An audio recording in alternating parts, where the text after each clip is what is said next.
जी बेटा, अस्सलाम वालेकुम। अभी आप दो स्टूडेंट्स आए हो। कौन कौन से हो भाई?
जी वालेकुम अस्सलाम।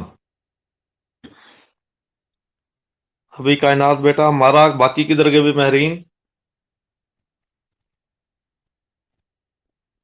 अभी तक महरीन है, कायनात है और अमारा है। बाकी स्टूडेंट का कोई पता नहीं किधर चले गए।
और कायनात किधर चली गई?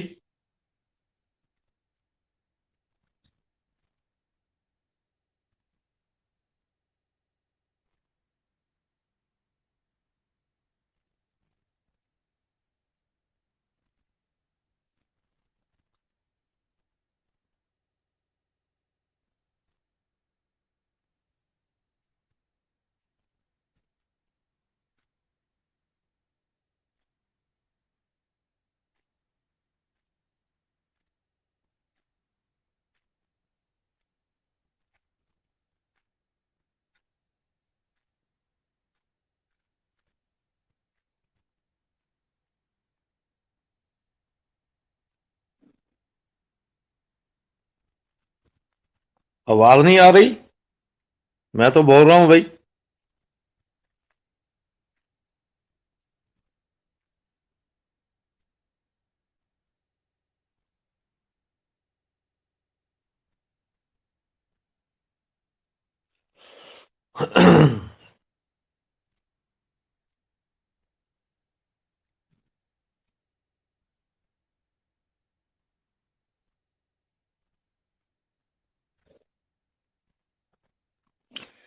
अच्छा बेटा, मैं कह रहा था कि हमने लास्ट जो था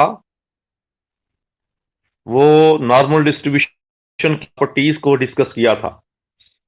और मैं आपसे कह रहा हूं कि नॉर्मल डिस्ट्रीब्यूशन की प्रॉपर्टीज बहुत है। मैं पेपर में ये अक्सर आती हैं, एक सैम्पलिंग का सवाल, एक नॉर्मल डिस्ट्रीब्यूशन का सवाल, काई स्क्वायर का सवाल। इस तरह के जो क्वेश्चंस हैं, ये टॉपिक हैं, बड़े बड़े अहम हैं ना, स्पेशली नॉर्मल डिस्ट्रीब्यूशन की प्रॉपर्टीज, कोएफिशिएंट ऑफ कोरिलेशन की प्रॉपर्टीज, रिग्रेशन लाइन का सवाल, कोरिलेशन का सवाल, काई स्क्वायर का सवाल, सैम्पलिंग की डेफिनेशंस, और ये टी टेस्ट की सवाल, बाकी coefficient of variance, mean, median, mode के भी सवाल। इस तरह के सवाल बहुत अहम है और यही आपका पेपर होना है, इसी में आप लोगों का पेपर सेट हो जाना है। तो बहरहाल हमने प्रॉपर्टीज को डिस्कस कर रहे थे। जो प्रॉपर्टीज थी नॉर्मल डिस्ट्रीब्यूशन की, वो आपको पहले भी बता चुका हूं कि इसमें आपके पास फर्स्ट प्रॉपर्टी जो थी कि it is a continuous distribution. आप लोगों को बेटा जो पेपर मैंने कायनात के जरिए भेजे थे, उम्मीद है उन्होंने उसको उसने आपको सेंड कर दिए होंगे, आपके ग्रुप में आपको मिल गए होंगे। उन पेपर्स को सामने रखना है जो आज का लेक्चर है हमारा है, और बाकी इंशाल्लाह जब क्लास में आएंगे तो दोबारा मैं इसकी जल्दी जल्दी इसको हम रिपीट कर लेंगे, रिवीजन कर लेंगे, ताकि मेरी सेटिस्फेक्शन हो जाए कि मैंने आप लोगों को सही तरीके से कन्वे कर दिया हुआ है। क्योंकि ऑनलाइन में, शाबाश मेरी बेटी कायनात, कायनात इज ग्रेट। तो ये अब ये है कि कुछ ऐसे टॉपिक होते हैं जो अभी लास्ट 4 पेपर जो हैं वो हुए, सेट किए हुए, एमआईटी का फर्स्ट सेकंड, एमएलटी का, फॉर्म डी का, उसके बाद फिर आप लोगों की बारी आ जानी है। तो बहरहाल अच्छा, ये बताओ भी जो पोस्ट आरएन हैं, जिनकी सप्ली सप्ली के पेपर कब हो रहे हैं पोस्ट आरएन के, कोई पता है कायनात आप लोगों को?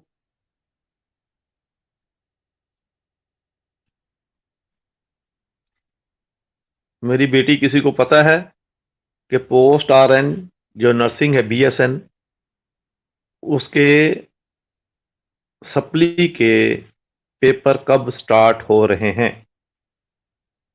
चलो कोई बात। अच्छा भाई, तो मैंने आपसे कहा था कि चंद ऐसे टॉपिक होते हैं जो बड़े अहम हैं। अभी मैंने आप लोगों को एमसीक्यूज जो है वो काफी सेंड कर रहे हैं, अभी 2 पेपर मैंने सेंड किए हुए हैं।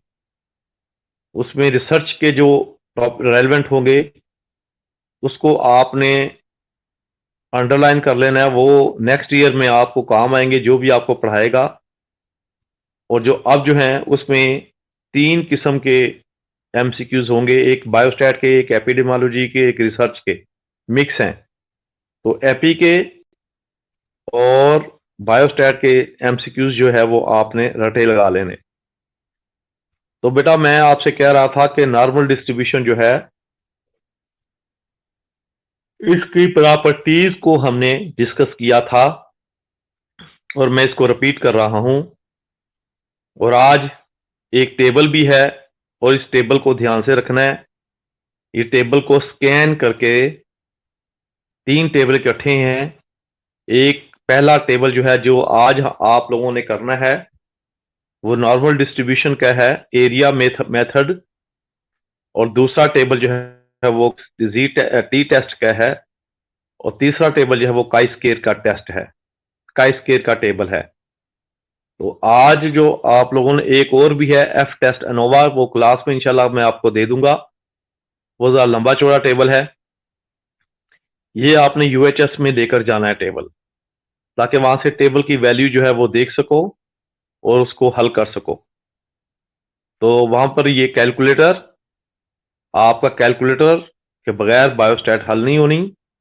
और आपके टेबल के बगैर बायोस्टैटिस्टिक्स के क्वेश्चन सॉल्व नहीं होंगे। तो नॉर्मल डिस्ट्रीब्यूशन इतनी मुश्किल नहीं है बायोस्टैटिस्टिक्स। बड़े बड़े बच्चे, अब देखिए लास्ट क्लास में 100% रिजल्ट है और बच्चों ने बड़े अच्छे नंबर लिए हैं बायोस्टैटिस्टिक्स में। तो आप लोग भी इसमें, क्योंकि ये न्यूमेरिकली होता है, थोड़ी सी मेहनत करने से इसमें बड़े अच्छे मार्क्स, आपके डिवीजन, आपकी पोजीशन बन सकती है यूएचएस में। तो वाह भाई वाह, बॉयज आरिफ भी आ गया आज तो। अच्छा भाई, तो बच्चों मैं कह रहा था कि नॉर्मल डिस्ट्रीब्यूशन जो है, और इसके साथ साथ जो है वो आपका कोरोना भी फैल रहा है आपके कॉलेज में। बहुत सारे पेशेंट्स हो गए हैं, टीचर्स भी, अमला भी, स्टाफ भी। तो परहेज करना है जब आप लोगों ने आना है। तो मुझे तो खुद डर है इस एज में कि वहां पे क्या बनेगा। कोरोना जो है वो स्पेशली उसने हमला कर दिया अपने कॉलेज में। और दुआ करें सारे कि ये अपने कॉलेज से वबा छूट जाए, क्योंकि काफ़ी जो हैं वो टीचर और स्टाफ जो है वो इसमें मुब्तला हुआ है। तो ये डर ही लग रहा है आपके कॉलेज से आजकल। तो बहरहाल बच बचा के रहना मेरा बेटा। आप लोगों ने भी टीचर के पास भी मत जाया करो, दूर ही रहा करो। और अपने अपने स्टूडेंट जो हैं वो अपने इर्द गिर्द भी मास्क लाजमी पहना करो। सैनिटाइजर और मास्क जो है वो लाजमी पहना करो। खाते वक्त जो है वो हाथ लाजमी धो लिया करो, क्योंकि सैनिटाइज किया होता है आप लोगों ने, अपने हाथ में केमिकल सा लगा होता है। तो खाते वक्त उसको हाथ धोया करो। लेकिन ये है कि आप लाजमन सैनिटाइज किया करो अपने हाथों को, और अपने चेहरे पर मास्क से ढांप कर रखो। ये बड़ी क्रिटिकल कंडीशन है हमारे कॉलेज की, एसएनसी की। तो बहरहाल, तो बेटा मैं आपसे कह रहा था कि नॉर्मल डिस्ट्रीब्यूशन की प्रॉपर्टीज, पहली प्रॉपर्टीज ये देखो, इसकी एक्चुअली नॉर्मल डिस्ट्रीब्यूशन जो होती है ना, ये इसकी इक्वेशन होती है 1/σ√2 pi e power -1/2 into x minus me over sigma then it's whole square. घबराने की जरूरत नहीं है, ये इसकी डिस्ट्रीब्यूशन है, इसकी इक्वेशंस हैं नॉर्मल डिस्ट्रीब्यूशन की। क्या? 1/1 को लिखकर, बटा लिखकर, नीचे स्टैंडर्ड डेविएशन और उसके बाद स्क्वायर रूट, उसके अंदर 2 पाई पाई जो है वो सर्कल वाला, फिर 7 मल्टीप्लाई होगा ऊपर 7 ही बटे के साथ। ई की ताकत लिखकर, ई को आपने जो है वो ई लिखकर, उसकी पावर 1/2 लिखकर, फिर उसके अंदर x minus mu over sigma, फिर उसका स्क्वायर। तो ये जो एक्स माइनस म्यू है ना, ये याद रख लें, x minus mu over sigma, इसको स्टैंडर्डाइज वेरिएबल कहते हैं।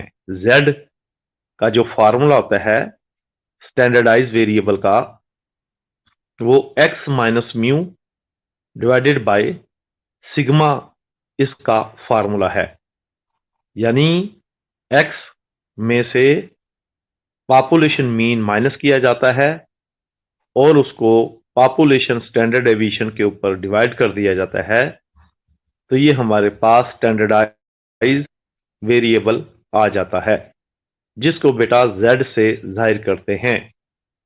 हमने असल काम हमारा ये होता है कि हमने अपने जो वैल्यूज आपको दे दी जाएंगी, जो डाटा दे दिया जाएगा, वो एक्स स्केल पे होगा। किस पे होगा? एक्स स्केल पे होगा। लेकिन उस एक्स स्केल को बेटा आप लोग इसको रिकॉर्ड करते जाओ। रिकॉर्डिंग का कोई है ऑप्शन, ताकि आप लोगों को ये समझ आ जाए, बाद में भी इसको सुन लो। हाँ भी, ये क्या नाम है, कायनात, इसका रिकॉर्डिंग का कोई ऑप्शन होता है? आप लोग रिकॉर्ड कर सकते हो? मुझे तो इसके बारे में नहीं पता। मैं तो सिर्फ यस यस यस यस करके इसमें एंटर हो जाता हूं। अगर इसका रिकॉर्डिंग का है तो बेटा इसको रिकॉर्ड कर लिया करो, इस लेक्चर को, बाद में इसको सुन लिया करो। ये होता है आप लोगों के रिकॉर्डिंग का ऑप्शन? हाँ भी बॉयज, आरिफ, महरीन, अक्सा, कायनात।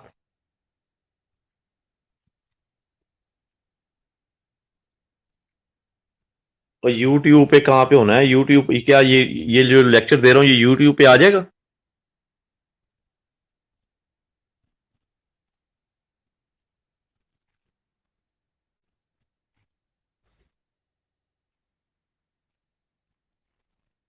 नहीं तो ये जो लेक्चर ये यूट्यूब पे किस तरह आएगा?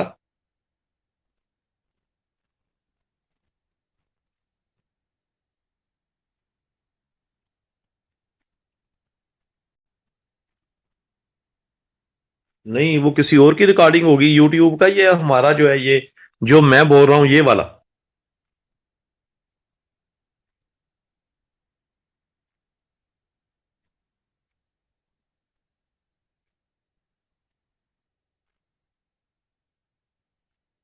तो मैरीन फिर फोन पे रिकॉर्डिंग करो और बाद में सुन लेना और सुन लेना।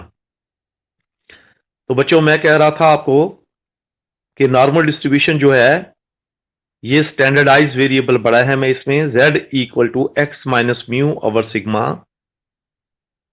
एक्स में से पॉपुलेशन मीन माइनस कर दिया जाता है और पॉपुलेशन स्टैंडर्ड डेविएशन को इस पर डिवाइड कर दिया जाता है। ये स्टैंडर्डाइज वेरिएबल होता है। और ये क्यों होता है, क्या वजह है? इसकी वजह यह है कि हमारे पास जो डाटा एक्चुअली दिया जाता है वो एक्स स्केल पे होता है, एक्स एक्सिस पे होता है, जबकि हमने जो एरिया या प्रोबेबिलिटी निकालनी होती है वो जेड स्केल पे होता है। और वो जो जेड स्केल वाला होता है, वो जो टेबल आपको जिसमें से वैल्यूज देखनी होती है table,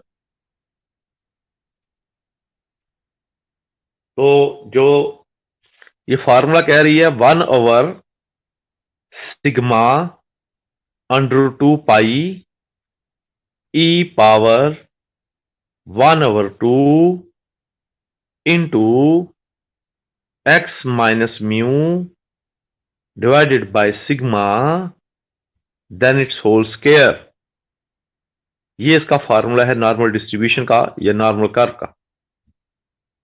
1/σ√2 pi e power -1/2 into x minus mu over sigma then it's whole square. तो बेटा मैं कह रहा था कि ये हम क्यों इस्तेमाल करते हैं, इसलिए कि ये आप जो है वो स्टैंडर्डाइज वेरिएबल जो होता है वो z equal to x minus mu over sigma होता है। और ये हमने सवालों में निकालना होता है हमें क्यों हम स्टैंडर्डाइज वेरिएबल इस्तेमाल करते हैं, क्योंकि हमें टेबल में z की वैल्यूज निकालनी होती है। जो टेबल होता है वो स्टैंडर्डाइज वेरिएबल की शक्ल में होता है, ना कि वो एक्स स्केल पे।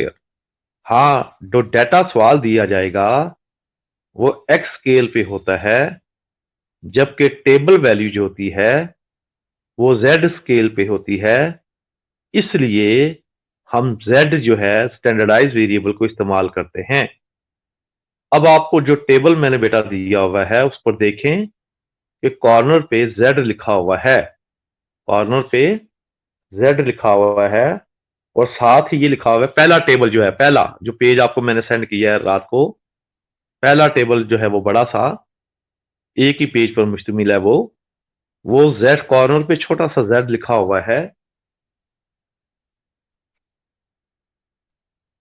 वो स्टैंडर्डाइज वेरिएबल वो लिखें, देखें अपना टेबल देखो बेटा सारे, उस टेबल पे जेड लिखा हुआ है कॉर्नर पे जो मैंने आपको भेजा, नजर आ रहा है आप लोगों को? ताकि आपको पता चले कि वो जेड का टेबल है, स्टैंडर्डाइज वेरिएबल का टेबल है। देखें वो जरा टेबल देखें, शाबाश शाबाश मेरे बच्चों।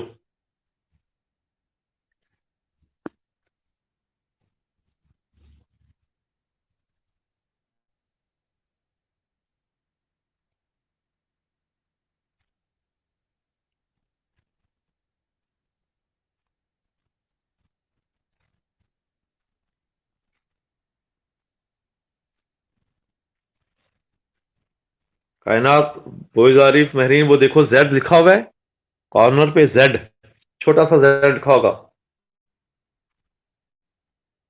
उसको बड़ा करके देखो जिस तरह भी आप लोग करते हो।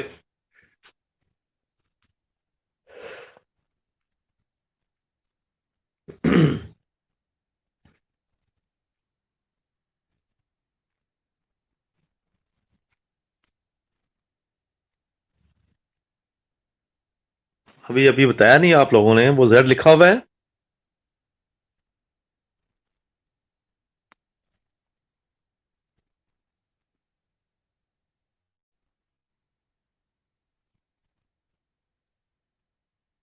हम भी कायनात,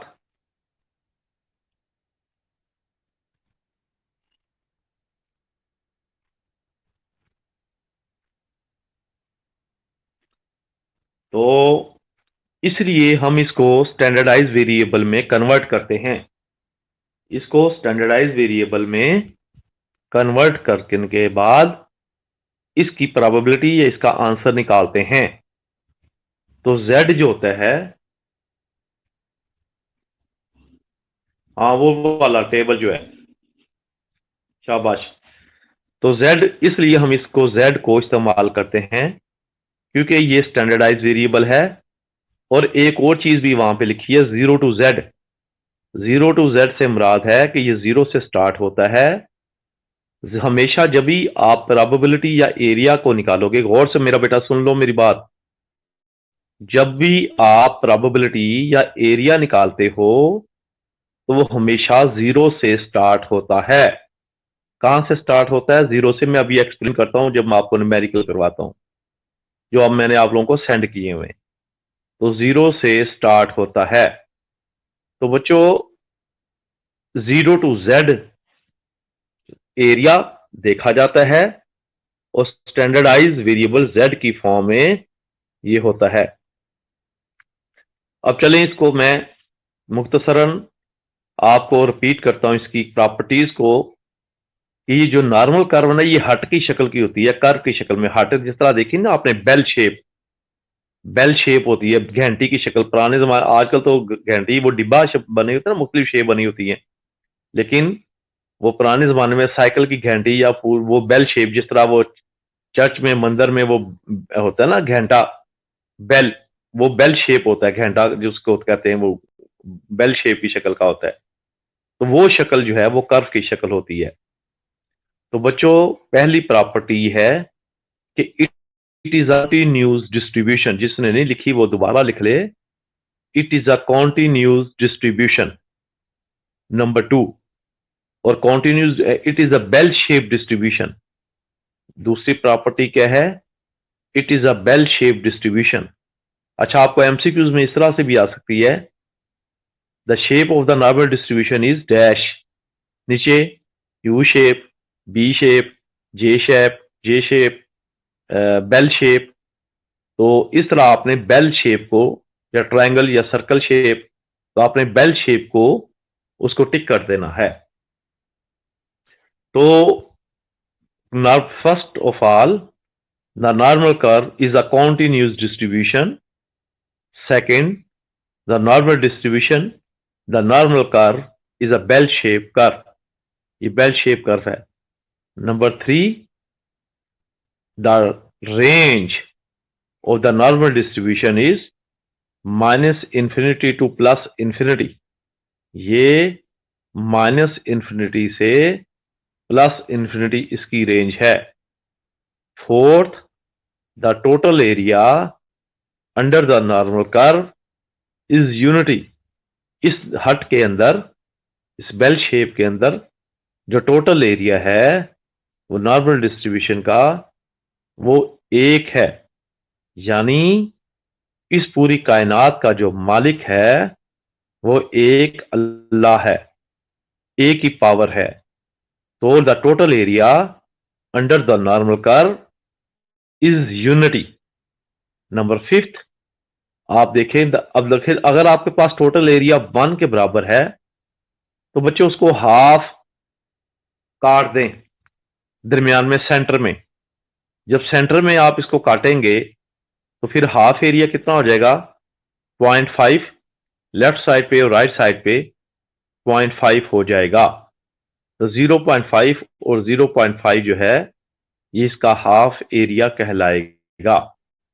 उसके बाद ये है कि इसमें the mean median mode in a normal distribution are identical और सेम। जो मीन मीडियन मोड होता है नॉर्मल डिस्ट्रीब्यूशन में वो आइडेंटिकल होता है, सेम होता है, बराबर होता है। मैं आपसे पहले भी कह चुका हूं कि ये प्रॉपर्टीज बहुत अहम है अकॉर्डिंग टू इसके MCQs and according to SCQs question. तो एमसीक्यूज में भी सवाल इसके काफी आते हैं और एससीक्यूज में तो आता ही आता है। So mean median mode in a normal distribution are identical और same. Number next, the maximum ordinate of the normal curve, the maximum ordinate of the normal curve is 1 over sigma under 2 pi। यानी कि जो maximum peak है सबसे ऊपर चोटी normal curve के नीचे लिखा mean median mode x scale के ऊपर सेंटर में और इसकी चोटी सबसे ऊपर जाती है, उसमें हमेशा जो मैक्सिमम ऑर्डिनेट होता है वो 1 ओवर सिग्मा अंडर 2 पाई के बराबर होता है। ये इसकी प्रॉपर्टी है। नेक्स्ट आपके पास ये है कि there are 2 parameter of the normal distribution. Normal distribution के 2 पैरामीटर्स हैं, एक है म्यू और एक है सिग्मा। यानी पॉपुलेशन मीन और पॉपुलेशन स्टैंडर्ड डेविएशन जो होता है ये इसके पैरामीटर्स होते हैं। कौन से इसके पैरामीटर्स होते हैं जिससे नॉर्मल डिस्ट्रीब्यूशन जो है वो बन सकती है। और उसमें जो सिग्मा है वो इसके अंदर इसके फैलाव को, इसके डिस्पर्स को जाहिर करता है। तो बच्चों, देयर आर 2 पैरामीटर्स और द नॉर्मल डिस्ट्रीब्यूशन, और पैरामीटर वो हैं कौन से 2, और वो कौन से हैं म्यू यानी population mean and sigma this is population standard deviation. So इसके बाद आपके पास जो आती है वो ये कि मीन डेविएशन और the normal distribution is 4 over 5 of its standard deviation. यानी जो मीन स्टैंडर्ड डेविएशन है, मीन म्यू बेटा पॉपुलेशन मीन कहलाता है एंड सिग्मा जो है ना ये पॉपुलेशन स्टैंडर्ड डेविएशन कहलाता है। पॉपुलेशन स्टैंडर्ड डेविएशन जो कुगी से नहीं बनी होती इस तरह, एक तो समेशन होता है ना वो जो mean summation x over n, वो नहीं, एक सिग्मा पॉपुलेशन स्टैंडर्ड डेविएशन कहलाता है जो उसकी प्रॉपर्टी मैंने इसमें क्वेश्चंस में भी इस्तेमाल किया हुआ है, उसको सिग्मा का नाम देते हो। तो फिर इसके बाद बेटा आता है the mean deviation of the normal distribution is 4 over 5 of its standard deviation. उसके बाद ये प्रॉपर्टी है कि in a normal distribution the first quartiles and the third quartiles are, यानी Q1 equal to mu minus 0.6745 sigma and Q3 equal to mu plus 0.6745 sigma. ये लिख लें। First quartile जो होता है मीन डेविएशन का वो उसको Q1 से जाहिर करते हैं और इसका फार्मूला क्या होता है म्यू माइनस 0.6745 और साथ ही सिग्मा, और सेकंड थर्ड क्वार्टाइल जो होता है वो म्यू प्लस 0.6745 सिग्मा के बराबर होता है। इस तरह फर्स्ट क्वार्टाइल और थर्ड क्वार्टाइल की बारी समझ आ गई। उसके बाद आपके पास एक और फार्मूला है कि the odd order movements in a normal distribution are 0। जो ऑड ऑर्डर मूवमेंट्स होते हैं नॉर्मल डिस्ट्रीब्यूशन के, वो 0 के बराबर होते हैं। वो लोग कौन कौन से होते हैं?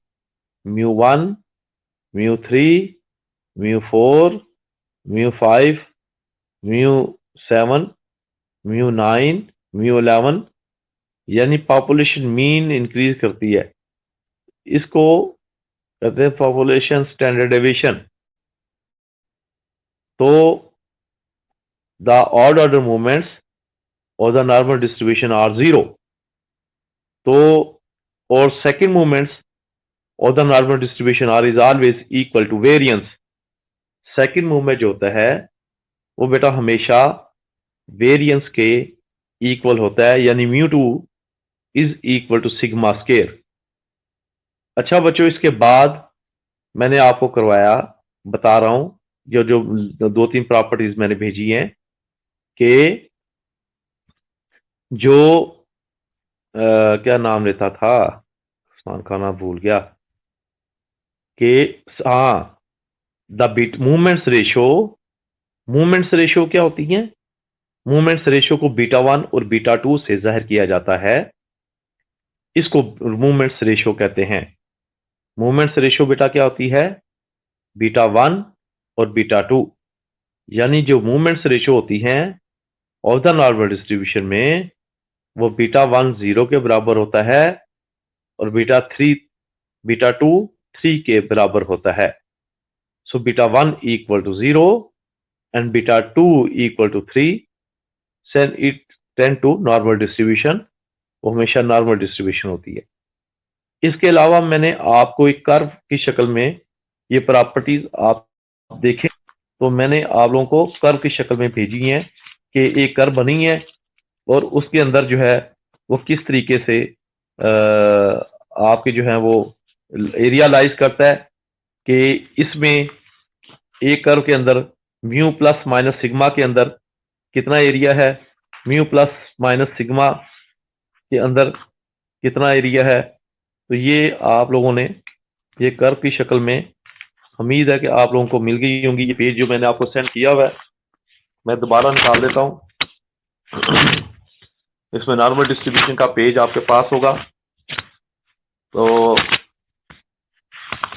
ये देखें कि नीचे लिखा हुआ है, on the base of the mean mu and standard division sigma the area of the normal curve is distributed as mu plus minus 1 sigma equal to 68.27% है, म्यू प्लस माइनस 2 सिग्मा 95.45% है और mu plus minus 3 sigma 99.73% area है। तो इस तरीके से आपने besides, mu plus minus 0.674567 sigma, तो वो आपके पास 50%, 95% और 99% ये एरिया जो है, ये पेज 79 जो मैंने आपको सेंड किया हुआ है वहां से बखूबी आपको मिल जाएगा।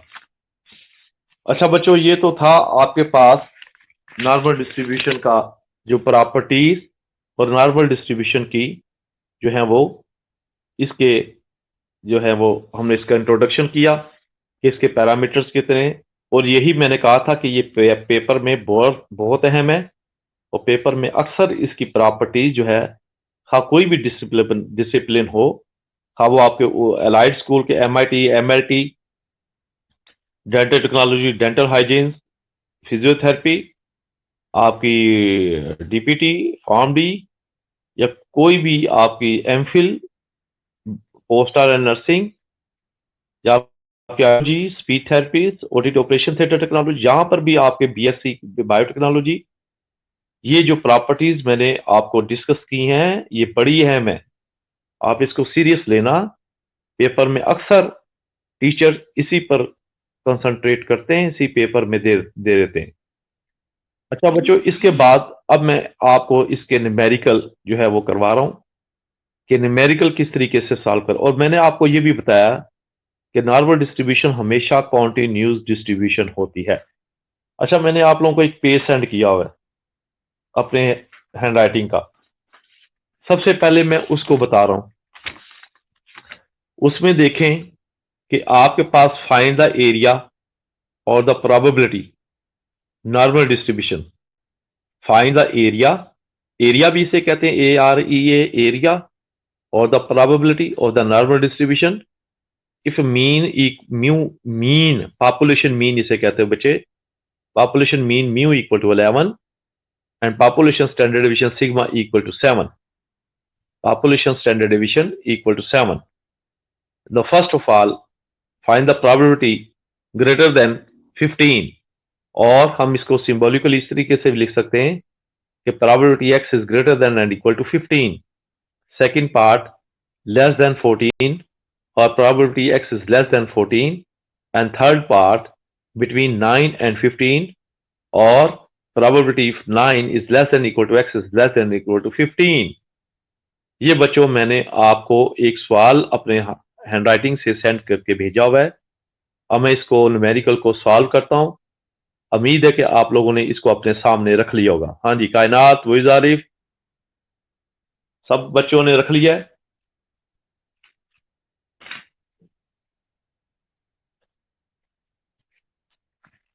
देखो भी इतनी बड़ी क्लास है तो रजा, इतनी बड़ी क्लास है मुबीन, अभी तक सिर्फ 12 स्टूडेंट आए हुए हैं, तो कायनात बाकी किधर चले गए ये बताओ मेरा बेटा। अब क्या फायदा अगर आप लोग को अपने इसमें क्या नाम लेते हैं ऑनलाइन क्लासेस में भी आप लोग ना पढ़ो, तो फिर ऑनलाइन क्लासेस का क्या फायदा। कॉलेज का खर्चा सारे वो बेचारे देते हैं, कॉलेज वाले स्टाफ वाले, तो क्या फायदा हुआ भी आप लोगों को अगर ऑनलाइन जो है जो गवर्नमेंट ने रखा हुआ है कि कम अज कम चलो पढ़ते। तो क्लास में जब मैं आता ऑनलाइन का, तो चलो ये फायदा हमारा ये होता है, बाकी जो स्लाइड्स हैं वो तो आप इंग्लिश में उसकी रीडिंग करते हो, लेकिन बायोस्टैटिस्टिक्स या मैथमेटिकल पोर्शन जो है जब तक हम क्लास में नहीं करते वो नहीं आता। तो इसका ऑनलाइन का फायदा क्या है, फायदा हमारे लिए ये है कि हम जो है हम यहां पर जो पढ़ रहे हैं इसको एक पढ़ रहे हैं, उसके बाद जब हम क्लास में आएंगे, जब मैं आपको रिपीट कर दूंगा तो आपको समझ आ जाएगी। और जो नए बच्चे हैं 10 में से अब 40 की क्लास है, फर्ज किया कितनी क्लास है भी, टोटल स्ट्रेंथ कितनी है आप लोगों की। हम भी मुबीन, टोटल स्ट्रेंथ कितनी है।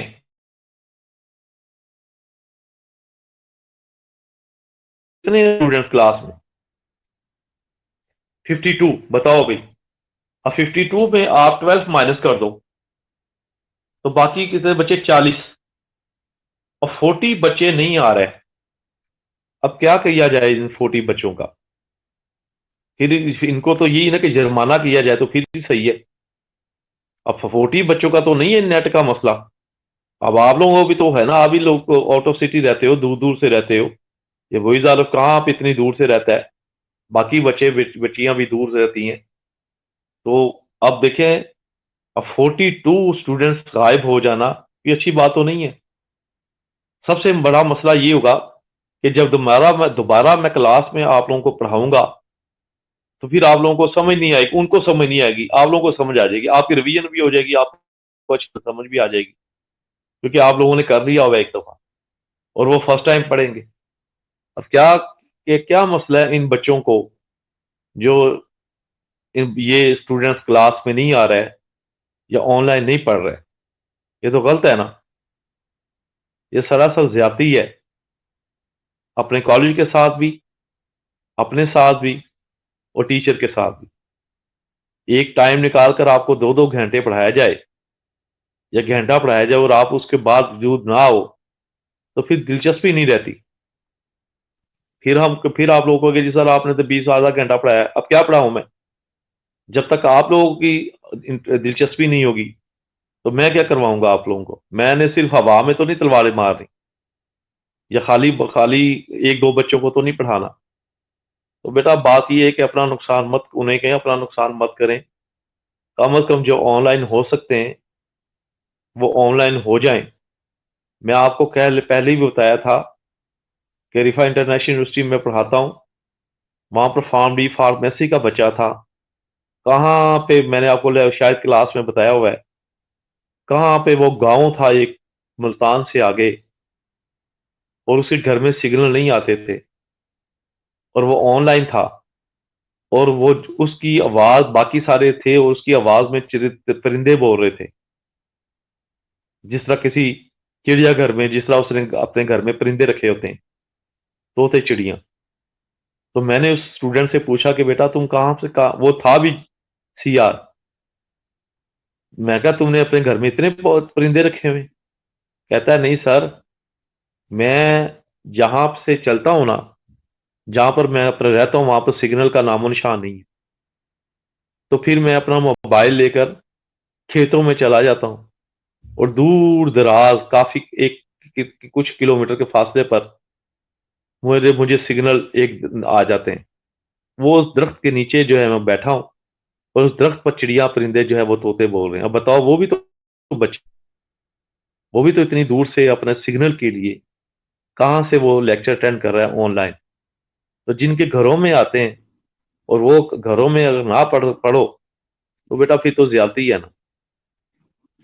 हाँ, वीक सिग्नल हो, कुछ भी हो, तो फिर जिन्होंने पढ़ना होता है वो देखो वो खेतों में भी जाकर दूर दराज इलाकों में जाकर पढ़ लेते हैं, और जिन्होंने नहीं पढ़ना होता वो घर में भी पढ़े बैठे होते हैं। अब 12 स्टूडेंट्स या 13 स्टूडेंट आए हुए हैं, अब 39 या 40 स्टूडेंट गायब हैं, क्या फायदा। तो दूसरी क्लास में भी ऐसे ही होता है। मिस रबीना की क्लास में ऐसा था, जो पहले लेक्चर था, अभी कायनात, रोहिज आरिफ, मुबीन, उर्वा।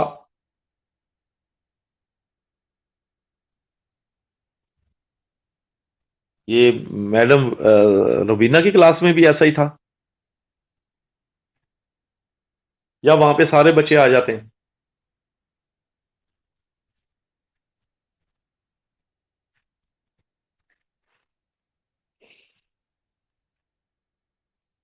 तो फिर कितने अफसोस की बात है कि आप लोग जो है, खासकर हमारा सब्जेक्ट इतना अहम सब्जेक्ट है और मैथमेटिकल ही है, तो फिर आप लोग तो, ये तो फिर बड़े अफसोस का मुकाम है। फिर जब क्लास में आते हैं तो वो फिर कहते हैं जी हमें समझ नहीं आई, हम क्या करें, हमें समझ नहीं आई। अब देखो क्लास में मैंने जल्दी जल्दी करवाते जाना है, अब जो नहीं आएंगे वो खसमान खाएं। अब हम क्या कर सकते हैं। मसला तो ये है कि जब आप क्लास हो रही है ऑनलाइन, तो आप क्लास में आप पढ़ो आकर।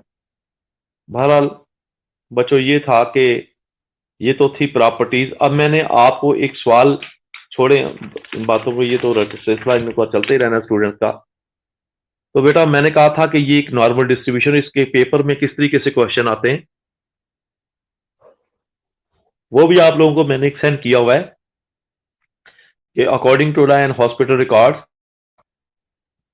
if there are data of the newborn baby, there are 100 newborn baby या 200 newborn baby, the records of the chest size, यानी 200 बच्चे हैं न्यूबॉर्न बेबी और उनका चेस्ट साइज आपने रीड किया है, और उनके 200 बच्चों के चेस्ट साइज जो है वो आपने लिखे, वो आपके पास डाटा कहलाएगा।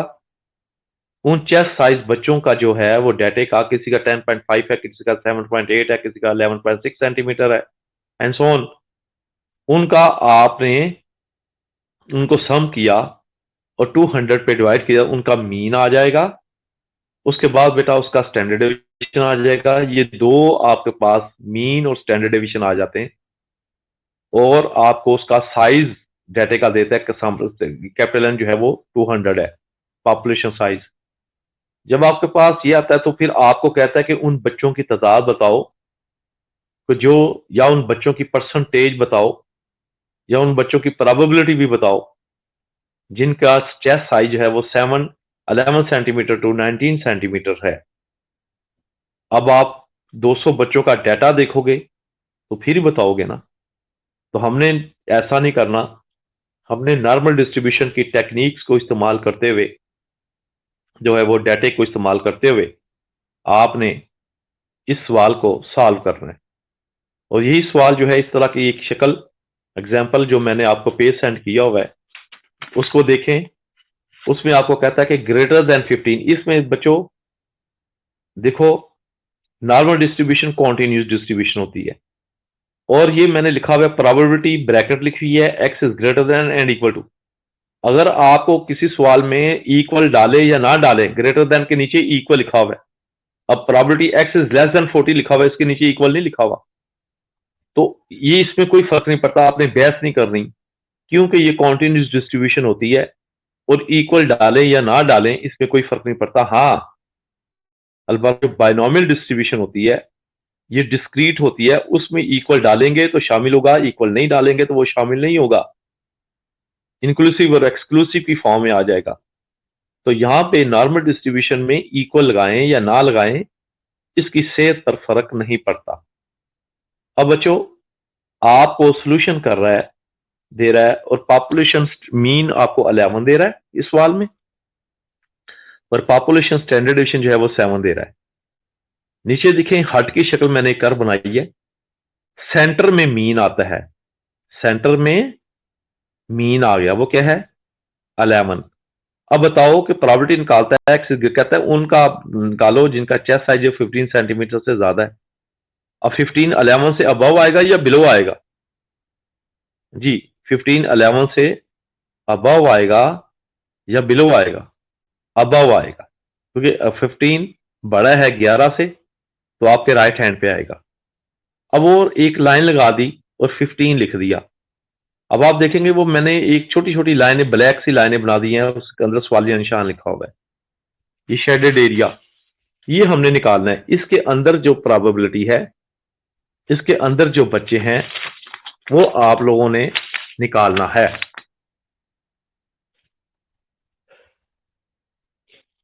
और ये आपको एक्स स्केल में दे रहा है।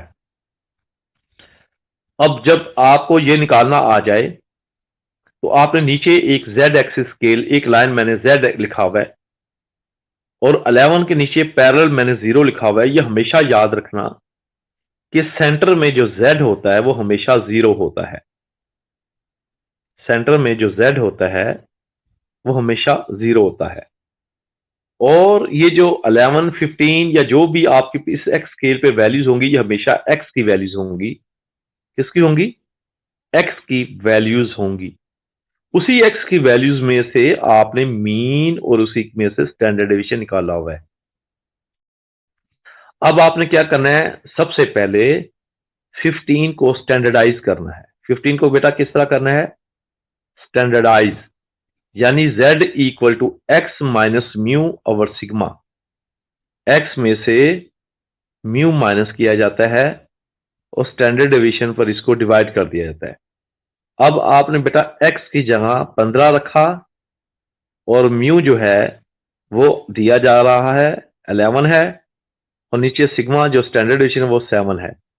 15 में से 11 माइनस करोगे और उसको 7 पर तकसीम करोगे तो 0.57 0.57 आता है।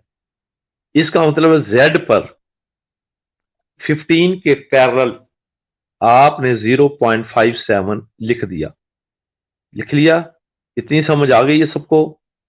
जी बताएं। z को भी समझ आ गई, कर्व बनाना भी समझ आ गया, और 15 कहां पे लाइज करता है, इसके अंदर शेडेड एरिया भी समझ आ गया। अभी 0.2157 ना समझें, जो मैंने बताई है वो बताएं। ये चीजें समझ आ गई आप लोगों को?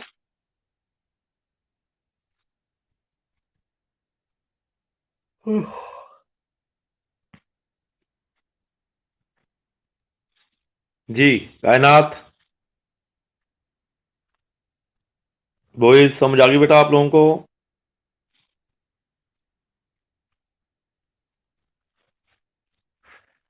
अब आपने टेबल पकड़ना है। टेबल देखें, सामने टेबल रखें। टेबल में आपके पास जो है वो लिखा हुआ है 0. ये आपने जो निकाला है z की वैल्यू, स्टैंडर्डाइज वैल्यूज 0.57। अब आपने बेटा दो नंबर जो है ना 0.5, इसको कॉलम में देखना है और 7 को जो है वो रो में देखना है।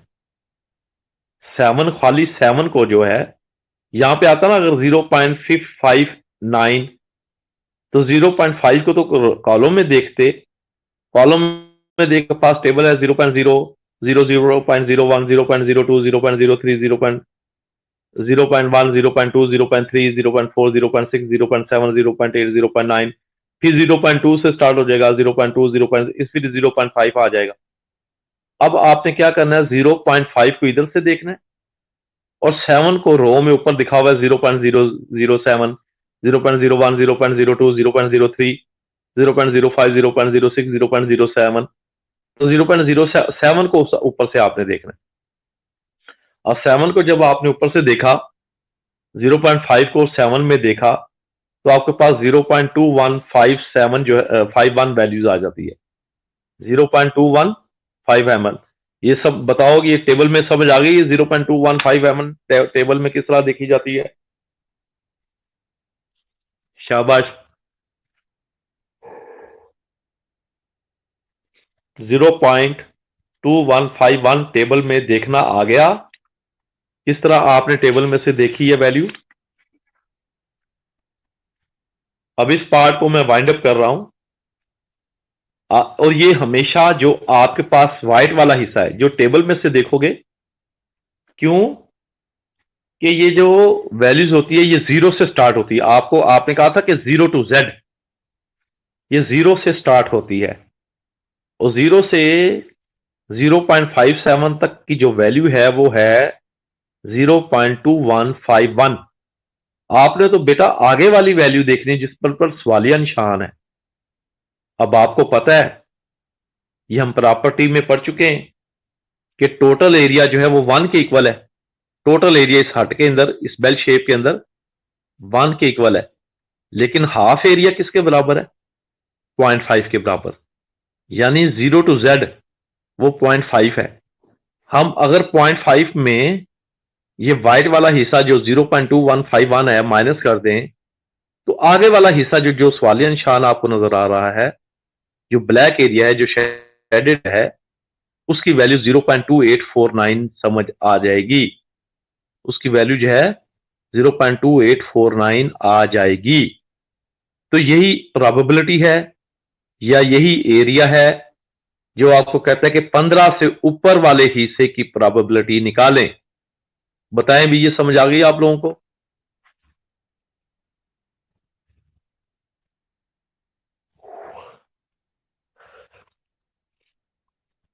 हाँ बेटा बताओ, इतनी समझ आ गई है? कायनात, मुबीन, एमना, राहत, जवेरिया, जिसने मुझे मैसेज भेजे हुए हैं, आमना, अक्सा, रिमशा, कुरातुलाइन, महरीन, परतीशिया, परतिश।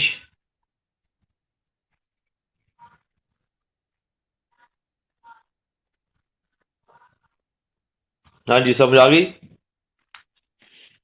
शाबाश। अब जब इसको निकालेंगे, ये आपके पास जो है वो आंसर आ जाता है।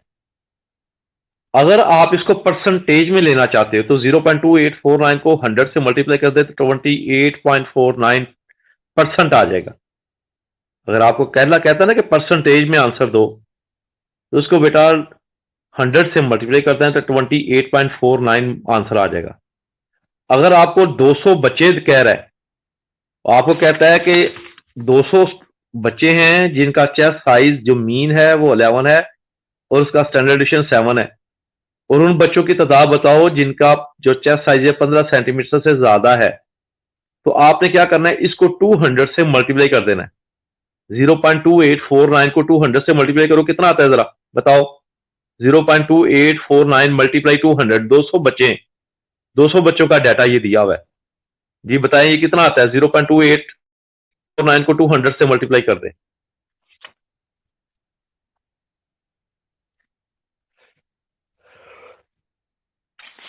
जी, कितना आता है? शाबाश।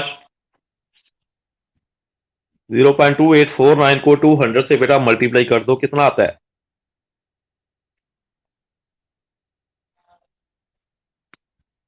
बच्चों 200 से इसको मल्टीप्लाई कर दो तो मेरे पुत्र कितना आता है?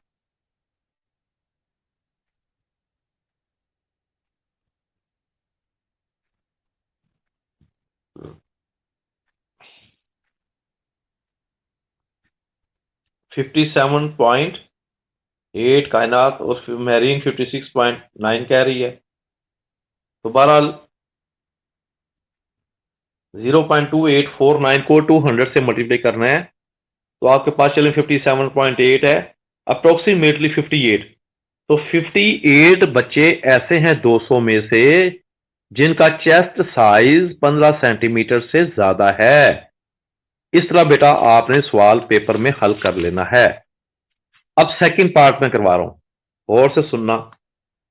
सेकंड पार्ट आपके पास ये है कि आपको कहते हैं प्रॉपर्टी निकालें x इज लेस देन 14।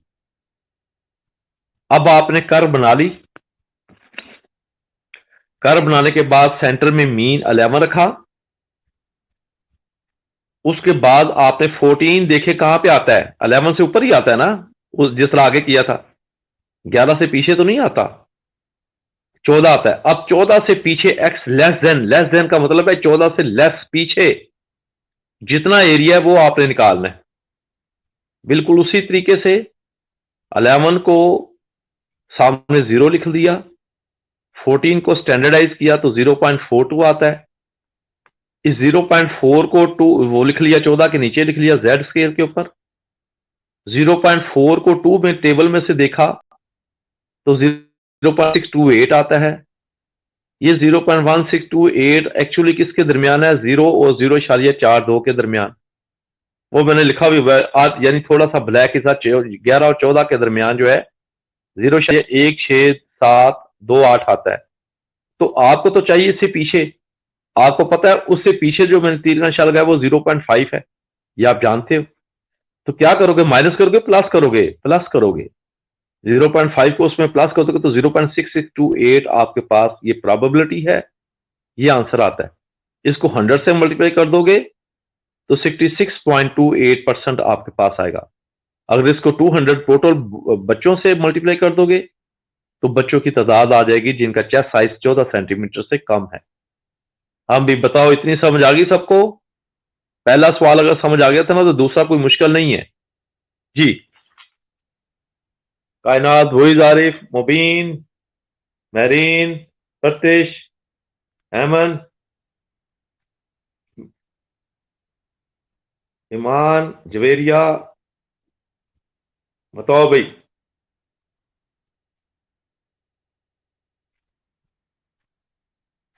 बच्चों समझ आ गई है? ये जो दूसरा पार्ट कर लोगे,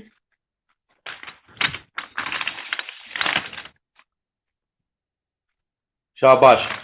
नो थर्ड पार्ट, अब वो भी बड़ा सिंपल होगा आपके लिए, गौर से सुनना जरा।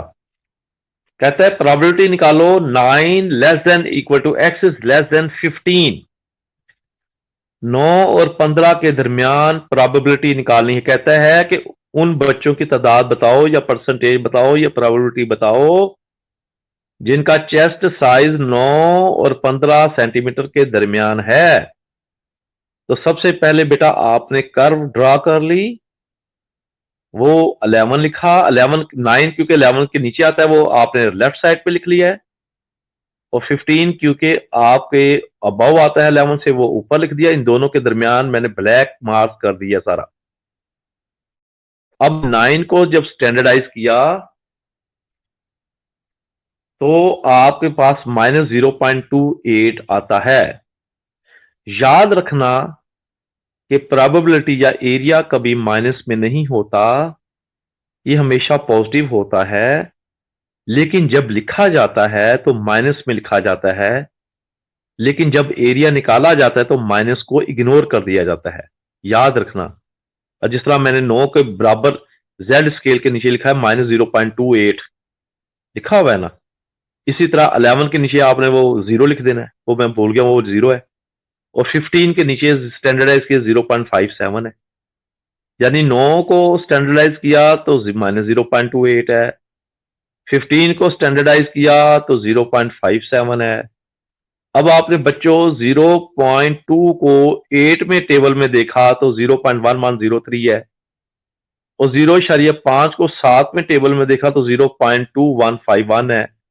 क्या करोगे, आपने 9 और 11 के दरमियान एरिया मालूम करना है, तो दोनों को जमा कर लोगे, क्योंकि सिफर तो दरमियान में आ रहा है, यानी 0 to 0.57 एंड 0 to -0.28, इन दोनों को जमा कर लोगे तो आपके पास 0.325254 आपके पास आंसर आ जाता है। अगर इसको परसेंटेज में मल्टीप्लाई करो तो 32.54, अगर इसको प्रोबेबिलिटी में करो तो यही प्रोबेबिलिटी है। अगर इसको बच्चों की तादाद मालूम करनी है तो 0.32524 को 54 को 200 से ज़रब दे दोगे तो आपके पास आंसर आ जाएगा। इस तरह बेटा ये आपके पास सवाल कंप्लीट हो जाता है, जो मैंने अपनी हैंड राइटिंग में आप लोगों को समझाने के लिए लिखा था। अब मैंने सवाल आपको भेजे हुए, कुछ केएस नागी से सवाल मैंने सेंड किए हुए आप लोगों को। उम्मीद है कि आप लोगों को ये समझ आ चुकी होगी। और अब जो बुक्स में जो सवाल मैंने भेजे हैं, सेंड किए हैं, उनकी प्रैक्टिस करनी है आप लोगों ने। और वो कौन कौन से हैं तो देखो, प्रॉपर्टीज तो आपको आ गई, एक सवाल भी समझ आ गया। अब आपको ये एक सवाल जो है ये नीचे, ये चैप्टर 6 है केएस नागी का, और 77 पेज है। और इसके बाद सवाल जो आपको दे रहा है वो 80 पेज है। आपने importance of the normal distribution भी याद करनी है कि इसकी इंपॉर्टेंस क्या है, ये भी पेपर में आती होती है, याद रखना। इसकी इंपॉर्टेंस बेटा बड़ी अहम है, ये भी आपने याद रखनी है। और इंपॉर्टेंस जो है वो ऊपर लिखी हुई है। अच्छा, ये दिखा हुआ the mean height of the 500 students is 165। 500 बच्चे हैं जिनकी मीन हाइट जो है, पॉपुलेशन मीन जो है वो 165 है, और उसका जो स्टैंडर्ड डिवीजन है वो 5 है। कहते हैं assume that the height are normally distributed, find how many students will be the between 153 and 180। कहता उन बच्चों की, उन स्टूडेंट्स की तादाद बताओ जिनकी हाइट जो है 500 में से 153 और 180 सेंट के दरमियान है। अब आपको उसी तरीके से तीसरा पार्ट जो मैंने आपको समझाया वह भी समझा कर हटाऊं, उस तरीके से सॉल्व करना है कर्व की शक्ल में। पहले कर्व ड्रा जरूर करनी है, उसके बाद आपने हल करना है। इसी तरह a hospital records weight of the every newborn child at a hospital. The distribution of the weight is a normally shaped, has a mean 2.9 kg। उनका वजन लिया गया बच्चों का, या उन बच्चों का जो वजन है 2.9 kg है, उसका स्टैंडर्ड डिवीजन 0.545 है। कहता है उन बच्चों की तादाद मतलब determine the percentage of the new born baby who weights under 2.1। Under 2.1 का मतलब है लेस देन। बेटा अंडर 2.1 का मतलब है लेस देन, यानी प्रोबेबिलिटी लेस देन 2.1। जो पेपर में ये पेज मैंने सेंड किए हुए उस पर देखो। फिर कहता है the percentage new born baby who weight between, ये प्रोबेबिलिटी ऑफ, यानी ऑफ ब्रैकेट लिखकर 1.8 less than equal to x is less than equal to 4, तो ये लिखा हुआ है। तो बच्चों इस तरह आपने ये सवाल बताने हैं। और इसी तरह मैंने चौधरी शेर मोहम्मद की बुक है, उसके अंदर भी काफी सवाल हैं जो मैंने सेंड किए हुए हैं। उम्मीद है कि आप लोगों को समझ आ चुकी होगी। हाँ जी, कर लोगे सभी सारे, काफी या और करवा दूं? उसके अलावा जो मैंने आपको इंपॉर्टेंस बताई हैं वो ये importance of the normal distribution के data obtain for from the biological measurement approximately from the normal distribution. Number 2, binomial and Poisson distribution can be approximate to the normal distribution। यानी binomial, Poisson और एक और भी होती है hypergeometric। ये सारी की सारी जो है ये नॉर्मल डिस्ट्रीब्यूशन से निकाली गई हैं। तीसरी इसकी इंपॉर्टेंस है for large sample any statistics sample mean simple standard deviation and approximately follow the normal distribution। And fourth, the normal curve are used for the confidence intervals for the population parameters। And last is the normal distribution is also from the basis for the test of the significance। तो इस तरह बच्चों मैंने आपको इसके सवाल जो send किए हुए हैं, इसके इंपॉर्टेंट सेंड किए हैं। आज ये हमारा चैप्टर खत्म हो चुका है, इस चैप्टर को हमने बार बार नहीं पढ़ना। इस तरह मैंने आपको अभी तक जो काम करवाया है वो इंट्रोडक्शन टू बायोस्टैटिस्टिक्स पढ़ा दिया हुआ है। उसके बाद बच्चों मैंने आप लोगों को फ्रीक्वेंसी डिस्ट्रीब्यूशन और टेबल फॉर्म, उसके ग्राफ वगैरह करवाए, आपको क्लास में भी करवाए थे। उसके बाद मैंने बच्चों आप लोगों को mean median mode centre tendency chapter करवाया आपको। उसके बाद फिर मैंने आपको डिस्पर्शन करवाया, जो range, variance, coefficient of variance वगैरह करवाया। उसके बाद पांचवा चैप्टर जो है वो आपको मैंने ये norm probability and normal distribution सारा चैप्टर करवा दिया है। और छठा चैप्टर शायद आपको कोरिलेशन मैं दोबारा करवा दूंगा आपको, कोरिलेशन एंड रिग्रेशन लाइन। तो नेक्स्ट हम इसकी रिवीजन भी कर लेंगे और कोरिलेशन एंड रिग्रेशन लाइन को पढ़ लेंगे। कायनात बेटा याद करवा देना कि नेक्स्ट हमारा जो टॉपिक होगा वो कोरिलेशन एंड रिग्रेशन लाइन पर डिपेंड करेगा। इसके न्यूमेरिकल भी मैं एक ही लेक्चर में 2 साल चैप्टर खत्म करना चाहता हूं, ताकि जब हम क्लास में आए तो हम इसको रिवीजन करना शुरू कर दें। क्लास में हमारे पास बहुत थोड़ा सा टाइम होगा, तो मैं चाहता हूं कि जल्दी से जल्दी, ये देखिए आपके जो बॉयज है वो एक्टिव हैं, वो कहते हैं सर करवाएं जल्दी जल्दी आप, उनको एहसास है कि वो जल्दी से जल्दी करना चाहते हैं ताकि कोई टॉपिक रह ना जाए।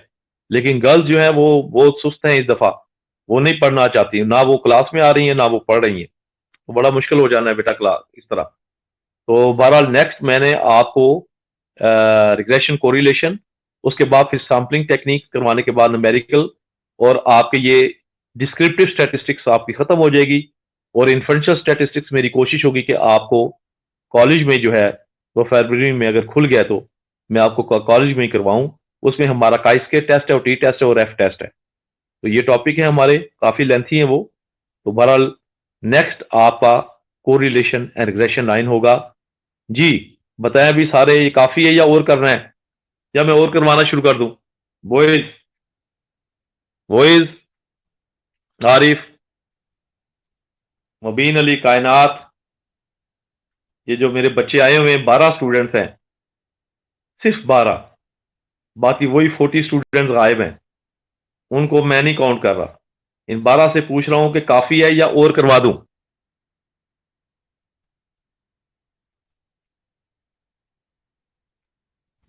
बॉयज आप बताओ भाई, बॉयज, आरिफ आप बताओ, सुन रहे हो?